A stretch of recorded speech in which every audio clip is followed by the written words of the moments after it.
But for now, though, we discuss the phased approach of the reopening of schools. It's set to kick off on the 1st of June.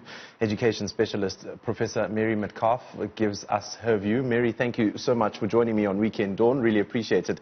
Now, how can parents rest assured? All right, before we ask that, Minister of Basic Education Angie Motshekga announced this week that the phased reopening of schools will begin on the 1st of June. A number of COVID-19 safety preconditions are necessary before schools can open, and careful consideration must be taken to successfully implement the phased approach. But many people have expressed their skepticism, particularly at the measures apparently in place for the reopening of schools. Now, as I mentioned, we're joined via Skype to discuss the reopening of schools on the 1st of June and whether the measures in place will work in education. Specialist Professor Mary Metcalfe is on the line.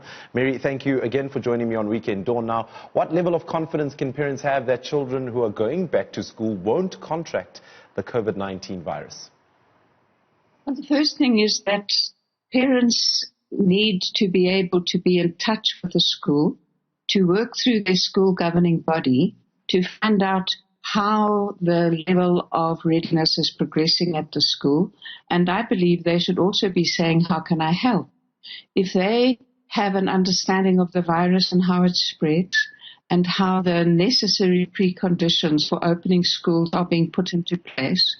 For example, understanding that the children will be able to frequently wash their hands with soap and water, if not sanitizer.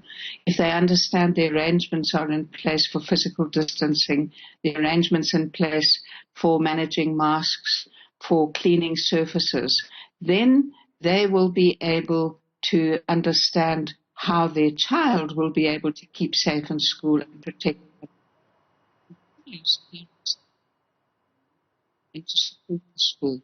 It's going to be an enormously demanding new set of routines for school, and they will require support from parents working through the school government body to assist the school.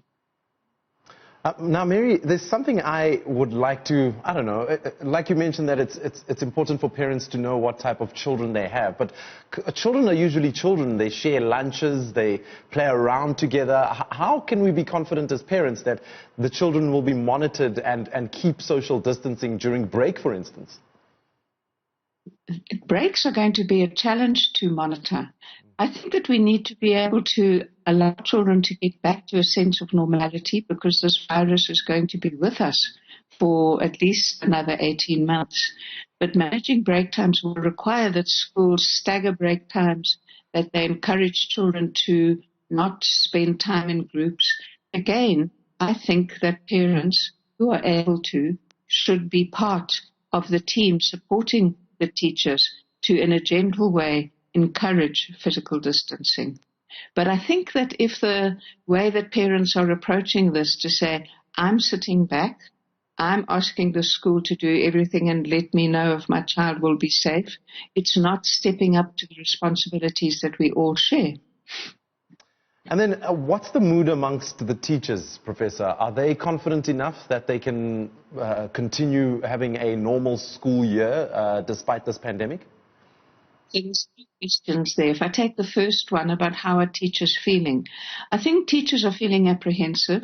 They indeed are often more at risk even than the children. And they need to see that the steps are being put in place in the schools that they will be returning to on the 25th. When teachers get to school, they need to be part of assessing and making sure that schools are ready. Being very clear that the minister has always said schools must only open when they're ready. So I think parents shouldn't be in a panic and teachers shouldn't be in a panic that schools are going to open if the necessary material hasn't been delivered. But that when the material is delivered and the routines are in place and the school management team feels that everything is ready and the parents have been communicated with through the school governing body led by the chairperson, the principal, then schools must open. So teachers are apprehensive, parents are apprehensive. We all have to take decisions that are informed by our understanding and our personal circumstances. But it is also true that we can't close the country down, all schools down, for the next 18 months, which comes to the question of learning, which was your second question. In terms of what's to be taught and learned, we're not going to be able to cover everything that should have been covered this year. Grade 12 may be an exception and has to be an exception, but for all of the other grades, teachers need to start by understanding where the children are. What are the skills and the content that they've still remembered, that they've been able to build on? They need to be able to start teaching from where the children are and then planning to cover as much of the curriculum as they can, but it cannot be a sprint. Teachers need to work in teaching teams across years to say, I wasn't able to cover this in 2020. These concepts are going to be carried forward into 2021. The children are going through a lot of stress. It's quite a traumatic time. And the urgency is not just covering the content. It's providing them with a safe space for normality and to be able to process all of the stresses and concerns that they have related to the epidemic. Now, Professor, I'm sure there's thousands of parents out there who still don't believe in sending their children back to school come the 1st of June, for instance, and are looking at things like online training and online schooling, etc. How will the online aspect be rolled out for the parents who are still not confident enough with sending their children out to school? Parents need to be confident because it's their choice, in my view, to send children back to school.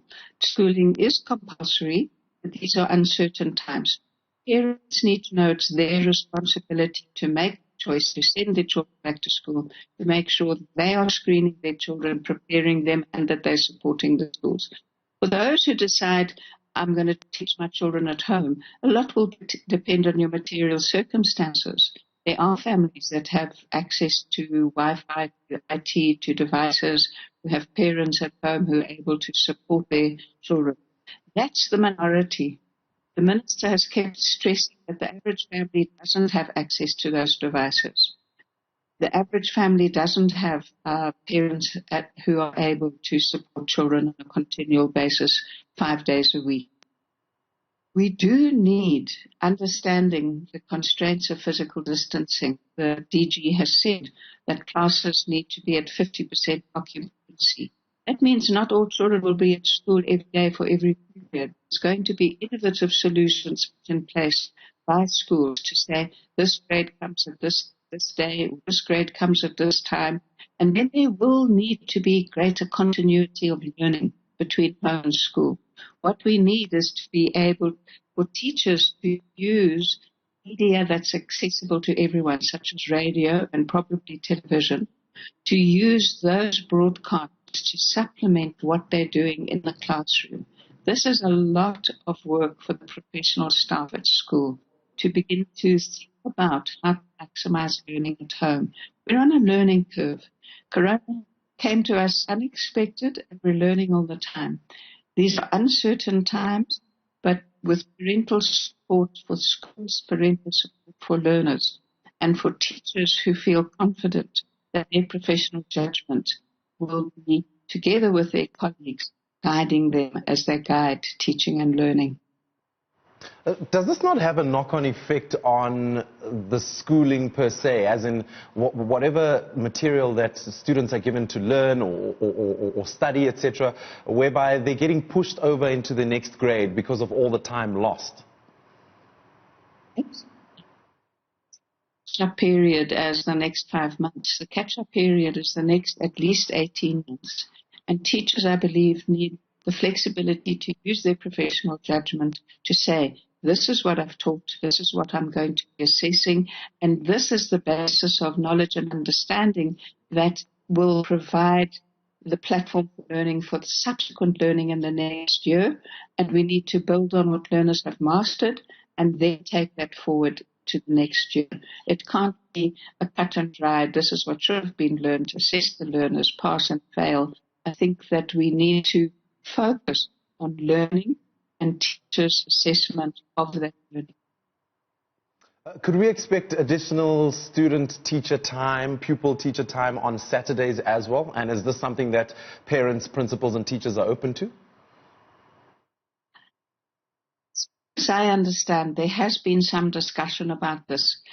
My view is that if we talk about the professional demands that are going to be made on teachers in terms of assessing where children are, redesigning what they should be teaching, looking ahead, what can they cover, what can't they cover, I think it would be unreasonable, in my view, to make that a system demand, because teachers will need time to do that work as well as manage their own domestic routines and responsibilities.